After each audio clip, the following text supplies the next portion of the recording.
நான் வந்து அப்பியர் ஆன உடனே, நான் வந்து 89ல அப்பியர் ஆனேன். இப்ப 90, 91, 92 காலகட்டங்கள்ல நெறைய திரைப்படங்கள்ல வாய்ப்பு வந்துச்சு. லீட்ல ஆக்ட் பண்றதுக்காகவே. நான் ஒரு ஜர்னலிஸ்ட்டா மட்டும் இருக்கணும். நான் ஒரு தொலைக்காட்சியில இருக்கின்ற ஒரு வீடியோ ஜர்னலிஸ்ட்.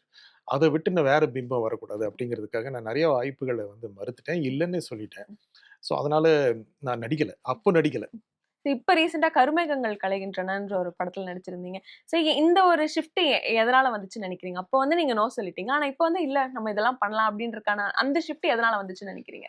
அந்த சமயத்துல நான் ஒரு ஜர்னலிஸ்ட். என்ன ம். எந்த விதத்திலும் என்ன வந்து என்னுடைய இமேஜ் ம். பாதிக்கக்கூடாது. அ அந்த திரைங்கிறது ஒரு கற்பனை பிம்பம். ம். ஒரு ஜர்னலிஸ்ட் உண்மை பிம்பம். ம். ஒரு பேட்டி எடுக்கிறோம். நான் பார்க்கணும் அப்படின்னா, எப்பவுமே உண்மையா அந்த மாரி இருக்கிறது. அதனால வேண்டாம் அப்படின்னு. அப்புறம் லேட்டஸ்ட் ஸ்டேஜ்ல ஏன் அ இன்னொரு என்னுடைய இன்னொரு பரிமாணத்த நான் ம். வந்து ஏன் டெஸ்ட் பண்ணக்கூடாது?